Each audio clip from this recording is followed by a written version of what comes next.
Hello friends, welcome back to Shai's recipes. எல்லாரும் எப்படி இருக்கீங்க? நல்லா இருக்கீங்களா? இன்றைக்கி நம்ம சேனலில் உருளைக்கிழங்கு வச்சு ஒரு ஸ்நாக் ரெசிபி தான் பார்க்க போகிறோம். இது ரொம்ப சாஃப்டாகவும் ரொம்ப கிறிஸ்பியாகவும் இருக்குங்க. ஃபர்ஸ்ட் டைம் இந்த வீடியோ பார்க்குறீங்கன்னா நம்ம சேனலை சப்ஸ்கிரைப் பண்ணிவிட்டு பக்கத்தில் இருக்க பெல் ஐக்கானை ப்ரெஸ் பண்ணிக்கோங்க. வாங்க வீடியோக்குள்ளே போகலாம்.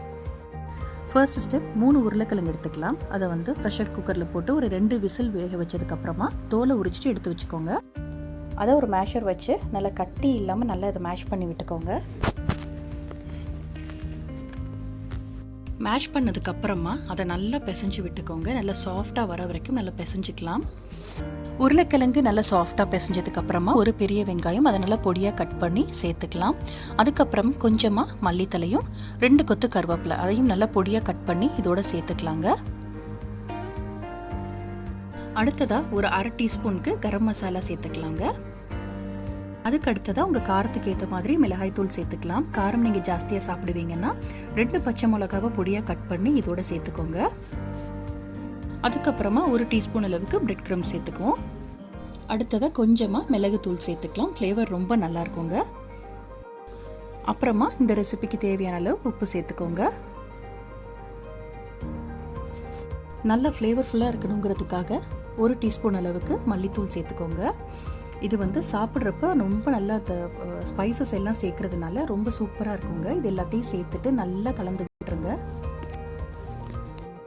இந்த மாதிரி நல்லா ரவுண்டாக வெடிப்பு இல்லாமல் நல்லா உருட்டி எடுத்துக்கலாம். 4 டேபிள் ஸ்பூன் கார்ன்ஃப்ளவர் எடுத்துக்கோங்க. அதில் 1/4 டம்ளர் தண்ணி சேர்த்துக்கோங்க. தண்ணி சேர்த்துட்டு அதை நல்லா கட்டி இல்லாமல் நல்லா மிக்ஸ் பண்ணி வச்சுக்கலாம். உருட்டி வச்ச உருண்டைகளை இந்த கார்ன்ஃப்ளவர் மிக்ஸில் ஒரு தடவை டிப் பண்ணிவிட்டு அதுக்கப்புறமா பிரெட் க்ரம்ஸில் போட்டு நல்லா பரட்டிட்டு நம்ம தனியாக எடுத்து வச்சுக்கலாம். எல்லா பால்ஸையுமே அந்த மாதிரி எடுத்து வச்சுக்கலாம். பொதுவாக பொட்டேட்டோவில் செய்கிற எந்த ஸ்நாக்காக இருந்தாலுமே எல்லாருமே விரும்பி சாப்பிடுவாங்க. அது உருளைக்கிழங்கு போண்டாவாக இருக்கட்டும், உருளைக்கிழங்கு பஜ்ஜியாக இருக்கட்டும். அதை விட இது ரொம்ப வித்தியாசமாக இருக்கும். டேஸ்ட் ரொம்ப நல்லா இருக்குங்க. எல்லாருமே விரும்பி சாப்பிடுவாங்க. இப்போ பாருங்கள், இந்த அளவுக்கு பிரெட் க்ரம்ஸ்லேயே நான் நல்லா உருட்டி எடுத்துட்டேன். இந்த மாதிரி எல்லா பால்ஸையுமே டிப் பண்ணி பிரெட் க்ரம்ஸில் உருட்டி எடுத்துடலாம். ஒரு கடாயில் ஃப்ரை பண்ணுற அளவுக்கு ஆயில் சேர்த்துக்கலாம். ஆயில் கொஞ்சம் சூடானதுக்கு அப்புறமா நம்ம ரெடி பண்ணி வச்சுருக்க பொட்டேட்டோ பால்ஸை இதோட சேர்த்துக்கலாம். அடுப்பு மீடியம் ஃப்ளேம்லேயே வச்சு ஃப்ரை பண்ணுங்கள். இல்லைனா வெளியில் கொஞ்சம் கருகின மாதிரி ஆகிடுங்க. நல்லா கோல்டன் ப்ரௌன் கலர் வர வரைக்கும் நீங்கள் மைதா பேஸ்ட்டு சேர்க்குறதோட இந்த மாதிரி கார்ன்ஃப்ளவர் போட்டு இந்த மாதிரி செஞ்சு பாருங்கள். இந்த பிரெட் க்ரம்ஸ் நல்லா அதில் பிடிச்சிக்கும், நல்லா ஒட்டிக்கும். இப்போ இதை எடுத்துடலாம் எண்ணெயிலேருந்து. பாருங்கள், பார்க்குறதுக்கு எந்த அளவுக்கு கோல்டன் ப்ரௌனாக வந்திருக்குன்னு பாருங்கள். கலர் சூப்பராக வந்திருக்கு. சாப்பிடும்போது ரொம்ப கிறிஸ்பியாக இருக்கும், உள்ளே சாஃப்டாக இருக்கும்.